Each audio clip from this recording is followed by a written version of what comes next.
cette vidéo, on est reparti pour un book haul. Je ne pensais pas vous en présenter un de sitôt, mais c'est vrai que la saison des brocantes n'est toujours pas finie, enfin là ça y est, ça a enfin pris fin. Et j'ai aussi fait quelques petites dépenses sur The Book Depository parce que quand même ça faisait un petit moment que j'avais pas acheté de VO. Et le premier livre que j'ai acheté c'est The End of Oz de Daniel Page qui est donc le 4e et normalement dernier tome de la saga Dorothy Must Die. Je dis bien normalement puisque en feuilletant rapidement le livre, je me suis rendu compte qu'à la fin de ce bouquin, il y avait un petit extrait d'une autre histoire dont la couverture ressemble très fort à la saga Dorothy Must Die. J'ai donc très peur qu'elle ne finisse pas l'histoire avec ce dernier tome comme ça avait été annoncé et qu'on soit encore reparti pour un 5e tome et peut-être une histoire pas assez complète, ce qui était malheureusement le problème des 2e et 3e tomes. J'espère que t'as pas fait de conneries Daniel, hein? Et pour ceux qui auraient échappé au lavage de cerveau que je fais à chaque fois que je parle de cette saga, nous sommes dans une réécriture de conte, celle du Magicien d'Oz.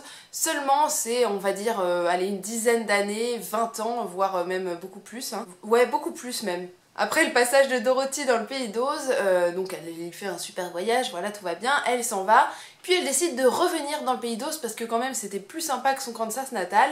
Le problème de Dorothy, c'est qu'elle va un petit peu pervertir l'univers d'Oz et que tout ce qui était bien se transforme un petit peu en mauvais et inversement. Du coup elle a un petit peu foutu le bordel et elle a instauré une espèce de dictature magique atroce sur tout le pays d'Oz et ses habitants. Là-dessus, va y avoir une jeune fille qui s'appelle Amy Gum, si je dis pas de conneries, qui va débouler dans cet univers-là, à la même façon que Dorothy. Hop, une petite tornade et la voilà plongée dans cet univers. Et son rôle à elle, ça va être de remettre un petit peu toutes les choses en place. Et voilà, et le premier tome avait été un coup de cœur immense parce que j'avais adoré cet univers à la fois magique et totalement flippant, hein, puisque tout ce qui était magique est devenu absolument horrible. Voilà, et moi j'adore. Malheureusement ce n'est toujours pas traduit en français, donc si jamais vous lisez en VO, je vous recommande très fort le premier tome, un peu moins malheureusement les 2 et 3, mais bon, espérons que ça se termine bien avec celui-ci. Il s'agit de ma lecture actuelle au moment où je tourne cette vidéo, il s'agit de The Power de Naomi Alderman. Ouais c'est ça, Naomi Alderman. Il s'agit d'une dystopie, voire même un bouquin de science-fiction, je sais pas trop dans quel délire on est, peut-être plus juste de la SF pure. En fait on se retrouve dans notre monde à nous, actuel. Sauf que voilà, tout d'un coup les femmes se mettent à avoir un espèce de pouvoir en fait lié je crois pour toutes à l'électricité, hein, j'en suis vraiment au tout début, hein, c'est-à-dire que j'ai lu même pas une dizaine de pages. Et toutes ces femmes en fait déclarent peu à peu ce type de pouvoir, donc il me semble qu'il est électrique, hein, c'est-à-dire qu'elles peuvent électrocuter des gens.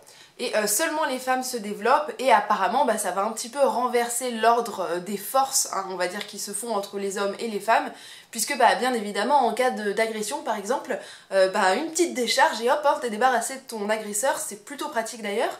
Mais bon, j'imagine que ça va pas forcément aller pour le mieux et que peut-être, malheureusement, ce pouvoir va pas être utilisé à bon escient et va plutôt être utilisé pour reproduire ce qui se passe actuellement dans une société patriarcale, mais l'inverse. Voilà, c'est pas mieux, hein.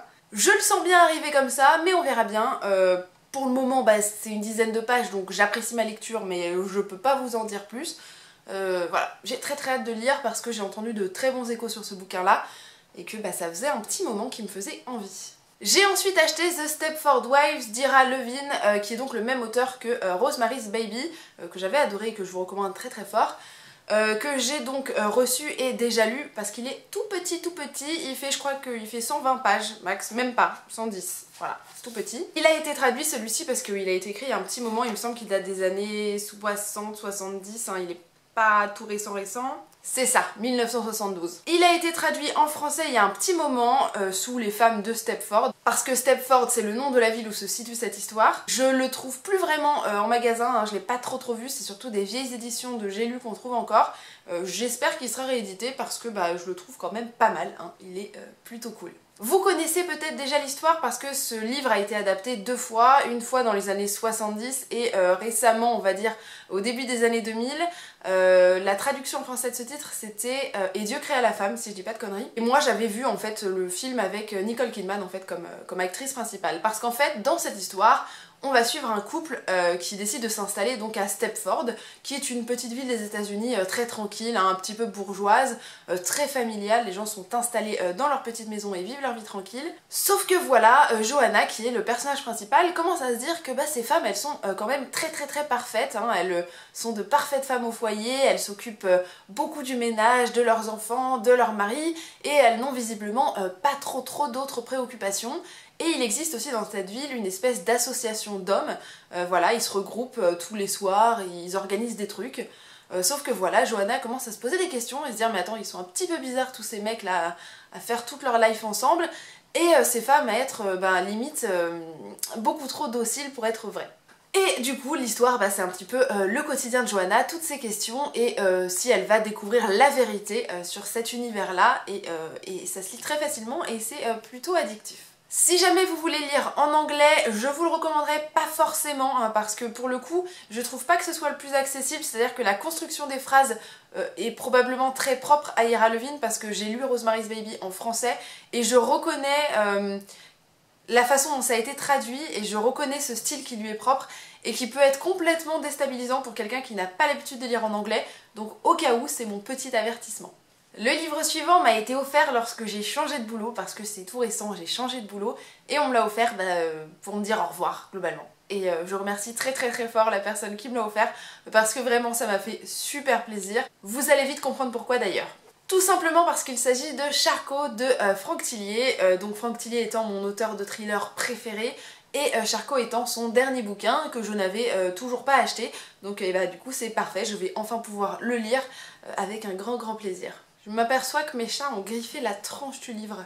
Ok, ça se voit pas du tout, mais ça va pas du tout ça. Massacrer un cadeau à moi. Dans cette histoire, on retrouve donc le célèbre couple Charcot-Lucienne Bell qui a été mis en avant par Franck Tillier, et il me semble que c'est la dernière histoire où on les retrouve, ensemble ou tout court, je n'en sais rien, mais c'est un petit peu la fin d'un chapitre de Franck Tillier finalement. Et voilà, j'ai très hâte de découvrir un petit peu cette histoire. J'en sais pas beaucoup plus, tout ce que j'ai cru comprendre c'est que y a un crime qui a été maquillé par la police, que du coup ça va un petit peu foutre le bordel, hein, forcément c'est pas très clean. Et c'est tout ce que j'ai eu envie de connaître, comme ça je vais plonger dans l'histoire sans rien en savoir, et ce sera aussi bien comme ça. En plus, c'est une bonne petite pavasse de presque 600 pages que je vais encore dévorer en 3 jours. Voilà. Les livres suivants, je ne les ai pas achetés non plus, ils m'ont été donnés par Cassandra de la chaîne Croque les mots, que vous avez déjà vu plus d'une fois sur la chaîne, et en tout cas, moi je la vois tout le temps parce que Cassandra c'est ma copine, voilà. Et vous devriez aller voir sa chaîne d'ailleurs parce qu'elle a repris les vidéos récemment et c'est vraiment très cool. Le premier livre, c'est Le piège de l'innocence de Kelly York. J'en avais entendu parler de ce bouquin parce qu'il traitait du sujet du viol, et que du coup forcément ça m'intriguait, hein. Dans le sens où voilà, c'est un sujet qui me touche beaucoup, autour duquel il y a encore beaucoup de tabous et qu'il faut encore beaucoup évoquer pour que les choses bougent. Tout ce que je sais, c'est que ça n'avait pas forcément été un gros coup de cœur pour Cassandra, parce qu'apparemment il y a quand même une romance là-dedans, et que je sais que les romances c'est pas son truc, c'est pas le mien non plus, donc j'espère que ça ira quand même. Tout ce que je sais autour de l'histoire, c'est qu'on va suivre un garçon qui va, je crois, à une soirée, quelque chose comme ça, et par un concours de circonstances, il va aider une jeune fille, sauf que voilà, le lendemain matin ou quelques jours plus tard, il va être accusé en fait du viol de cette jeune fille, sauf que il n'y est pour rien, il n'a jamais fait une chose pareille. Et voilà, hein, c'est tout ce que je sais de l'histoire, et je sais pas à quel point ça va partir en sucette. Tout ce que j'espère, c'est que le traitement du sujet du viol est bien traité, et qu'on ne retrouve pas des vieux clichés ou des vieilles choses bien culpabilisantes. Voilà. Donc on verra bien ce que ça donne. J'ai surtout entendu parler de l'autrice qui souvent est assez recommandée autour de ces sujets un petit peu durs, ou de la question de l'adolescence. Voilà, j'espère que je serai pas déçue. Elle m'a ensuite donné l'occasion de découvrir La mort du temps d'Aurélie Wellenstein. Il s'agit d'un livre de science-fiction, je dirais fantasy, je sais pas trop, c'est un petit peu un espèce d'ovni, puisqu'au niveau de l'histoire, on nous apprend qu'un espèce d'éclair qui va bouleverser l'espace spatio-temporel se produit sur Terre, voilà, bouleverse la vie des gens, puisque certaines des personnes vont fusionner avec d'autres personnes, voire même avec leur environnement, c'est-à-dire leur table ou une chaise ou une lampe de chevet, voilà, donc c'est pas cool. Si vous fusionnez avec des toilettes, vous avez pas de bol, hein, vraiment c'est nul. Et nous on va suivre une jeune fille dans tout ce monde là, qui est techniquement le nôtre je crois, qui va devoir un petit peu se réorganiser là-dedans et puis apparemment essayer de trouver un espèce de refuge hein, pour les personnes qui auraient peut-être échappé à ça ou voire même une solution. Je ne sais pas, ça m'a l'air d'être un bouquin totalement spécial, c'est ce que me disait Cassandra, hein, que c'était quand même une lecture très très très particulière. Voilà, j'ai hâte de me faire mon propre avis sur ce livre que j'ai quand même pas mal vu tourner. J'espère que j'aimerais bien, mais là comme ça, franchement ça m'intrigue pas mal. Voilà, pour vous montrer à quel point c'est bizarre, vous constaterez que ce cheval a une main et une jambe par ici. Voilà, on en est à ce stade de mélange complètement chelou. Je suis donc très très très intriguée et j'espère que je passerai un bon moment avec ce livre. Pour les livres suivants, je les ai dénichés chez Emmaüs, j'en ai payé 4 pour 1,50 € si je dis pas de bêtises, c'est donc vraiment que dalle. Si vous avez donc un Emmaüs dans votre coin, dans votre ville, n'hésitez surtout pas à y passer parce que non seulement vous faites une bonne action, vous financez quelque chose, mais surtout si vous voulez payer des livres pour vraiment pas cher, c'est vraiment l'endroit où aller, même si évidemment vous ne saurez pas sur quoi vous allez tomber, hein, c'est un petit peu la loterie, ce qu'ils ont, ce que les gens ont donné, voilà. Ce sera la surprise, mais vous pouvez y faire de belles découvertes. Personnellement, je suis très contente de ce que j'y ai trouvé lors de mon dernier passage. Puisque je suis tombée sur les 2 livres de Koji Suzuki, on va dire que c'est comme ça, et désolée si je dis des conneries, mais il s'agit des 2 bouquins, Ring et Le Commencement, hein, c'est ça, Ring Zero. Alors moi, je connais cette histoire sous le film d'horreur, hein, le célèbre film d'horreur que j'ai vu à peut-être quel âge j'avais quand c'est sorti ce truc, 12 ans, je sais plus. Enfin bref, je me souviens que ça m'avait quand même pas mal traumatisée à l'époque, hein, quand même. J'ai donc très très hâte de lire les bouquins qui ont finalement inspiré ces films, parce que d'ailleurs je n'ai vu que les versions américaines, donc les remakes, je n'ai pas vu les originaux qui sont, paraît-il, vraiment traumatisants. Si vous ne connaissez pas l'histoire du cercle, hein, puisqu'en français c'est le cercle, il s'agit donc d'un récit d'horreur, de frisson, puisque il y a une espèce de cassette maudite qui circule, c'est-à-dire que si vous visionnez cette cassette, vous êtes carrément dans la merde puisque 7 jours plus tard, eh bien vous allez mourir. Voilà, vous allez vous faire bousiller par la personne qui apparaît dans cette petite cassette. Voilà, de quoi vous faire prendre peur de votre télé. Même si les cassettes là c'est un petit peu un objet inconnu pour certaines personnes peut-être. C'est là que je sens que je suis vieille, hein. Les VHS. Bref, je suis très curieuse de savoir ce que va me procurer cette lecture puisque j'espère avoir les petits frissons qui iront avec. Je suis ensuite tombée sur Antéchrista d'Amélie Nothomb, ou Nothomb, comment on prononce en fait? C'est Amélie Nothomb ou Nothomb? Parce que moi je sais plus, je suis perdue. Bref, j'étais quand même très contente de tomber sur cette lecture parce que pour le coup c'est le genre de bouquin que j'avais très envie de lire. Il me semble que c'était sur la chaîne de Cédric Hermen qui en avait parlé peut-être lors d'un live il me semble, en recommandant vraiment ce bouquin parce qu'il était assez accessible et en tout cas la thématique me parlait beaucoup puisque si j'ai bien compris on parle un petit peu d'une amitié nocive, toxique puisqu'on a un rapport du coup hyper malsain entre 2 femmes, l'une qui semble bien profiter de l'autre et qui semble chercher le conflit et si possible la destruction de cette autre personne. C'est donc en soi pas cool du tout, mais j'ai très hâte de voir comment c'est traité par l'autrice. Parce que c'est le genre de thème qui personnellement m'intéresse toujours à lire, même si en soi dans la vie c'est très très nul. Mais j'en ai entendu quand même pas mal de bien et donc j'ai très très hâte de voir ce que ça donne. En plus, comme pas mal de bouquins d'Amélie Nothomb, c'est tout petit, hein, il fait à peu près 120-130 pages, voilà, ça va se lire en une journée si tout va bien. Et dernière trouvaille d'Emmaüs, il s'agissait de Chien de sang de Karine Gebel, Karine quoi, qui est donc un thriller qui m'a l'air assez traumatisant et que j'ai très très hâte de découvrir, puisque j'ai l'impression qu'on nous propose une espèce d'énorme chasse à l'homme grandeur nature, ce qui en soi est très très nul, hein, c'est vraiment pas drôle, mais dans un thriller, là encore, gros kiff. De ce que j'ai compris, on a quelques personnes qui a fait pas trop demander à être là dans cette petite chasse à l'homme, parce qu'en soi, comme loisir, c'est pas si rigolo si c'est vous qui êtes chassé. Voilà, j'ai l'impression qu'on va suivre le parcours de quelques personnes, peut-être volontaires, d'autres pas du tout, voire même aucune. Tout ce que je sais, c'est que cette autrice, je ne l'ai toujours pas lue, que j'ai quelques-uns de ses livres dans ma pile à lire, qu'il va falloir que je les lise, mais qu'elle est surtout pas mal recommandée, ou en tout cas plébiscitée. J'ai donc très hâte de savoir si je vais accrocher avec ou pas, au pire ça m'aura coûté 50 centimes, c'est pas très grave. Et vous allez commencer à avoir l'habitude, on va terminer avec 2 bouquins que j'ai dénichés en brocante de Stephen King parce que finalement à chaque fois que j'y suis, j'en profite pour en trouver 1 ou 2 si j'ai de la chance. Le premier est un petit peu particulier, d'ailleurs il a cette bonne vieille édition bien rétro, il s'agit de La Tempête du siècle, qui en fait est un script qui a été publié.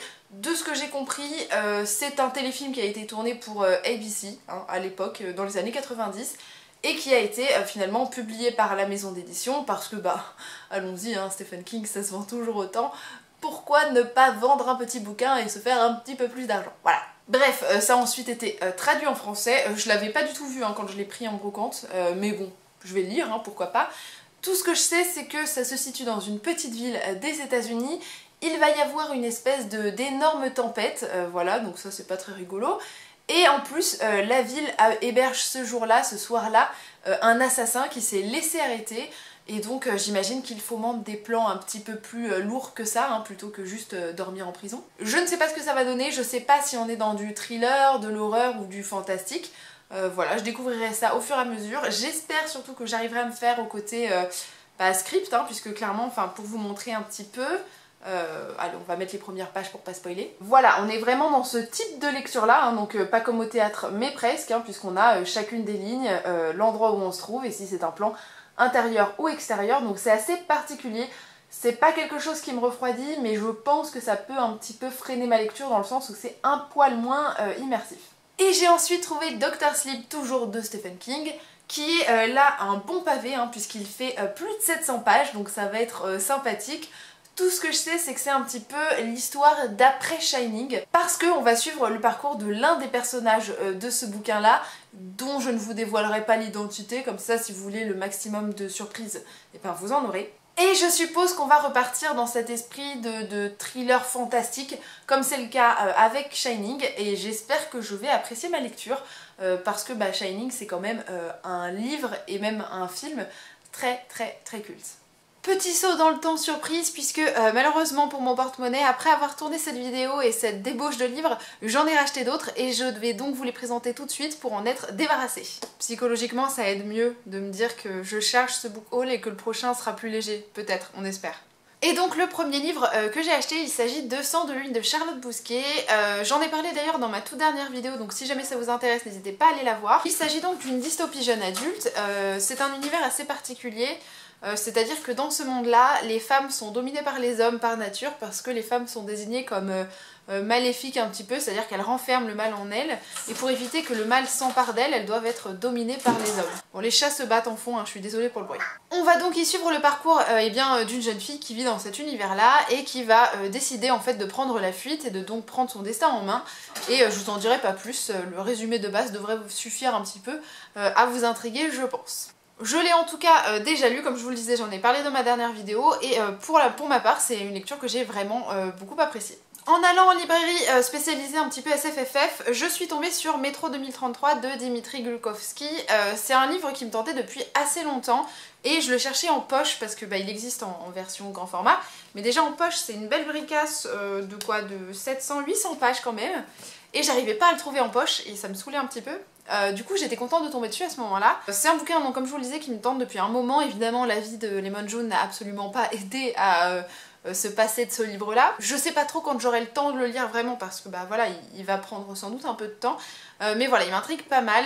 Pour l'histoire en gros c'est un livre de science-fiction, un peu un post-apo, puisque bah, globalement il y a une espèce d'énorme catastrophe qui a eu lieu sur Terre et les gens bah, pour préserver leur santé, leur vie tout simplement, ont décidé de se terrer dans le métro et bah du coup toute une société s'est organisée sous terre et du coup bah forcément ça rend la chose assez intrigante. De ce que j'avais entendu c'est pas un livre très rigolo du tout, mais clairement ça me dérange pas du tout parce que les livres post-apo en général c'est pas très drôle. Et dernier livre, mais pas des moindres, Le souffle de Midas d'Alison Germain, qui n'est autre que Lily Bookin. Comme 90% des gens sur Booktube, j'ai acheté ce livre et je suis très contente de l'avoir reçu. Bah déjà parce que ça permet de soutenir Lily dans son projet, et puis en même temps parce que le bouquin m'intéressait déjà pas mal. Pour ceux qui n'en auraient pas entendu parler, mais franchement ça me paraîtrait étrange quand même depuis le temps. Il s'agit d'un roman d'urban fantasy, je crois qu'on est plus dans la fantasy que du fantastique, je sais pas trop. Peut-être un mélange des deux. Voilà, vous avez le personnage principal qui au début du livre assiste à la mort d'une femme, donc c'est déjà assez pas cool et mystérieux, parce qu'elle ne sait pas qui elle est. Et après cet événement qui est quand même assez traumatisant, tout ce qu'elle va toucher se transforme en or, d'où Midas un petit peu. Et ça a déjà suffi à piquer ma curiosité, donc j'ai très hâte de découvrir ce livre-là. Et voilà, et puis je te remercie aussi Lily pour le gentil petit mot que tu m'as écrit à l'intérieur. Et c'est en compagnie du très relou Hawaii qui squatte et qui m'embête que j'arrête cette petite aparté temporelle ici. Voilà, je vous laisse avec la fin de la vidéo. Et c'est tout pour les nouvelles acquisitions que j'aurai faites au cours du mois d'octobre. Je pense me calmer d'ici là, dans le sens où mon anniversaire arrive finalement dans pas si longtemps que ça. Noël aussi, et que je devrais faire un petit peu attention à mes finances pour les prochaines semaines, voire les prochains mois. En attendant, j'espère que les livres que j'ai présentés dans cette vidéo vous auront intéressé. N'hésitez surtout pas à me donner votre avis sur ces derniers si vous les avez lus. Et en attendant, eh ben moi je vous dis à très bientôt et je vous fais d'énormes bisous. Salut!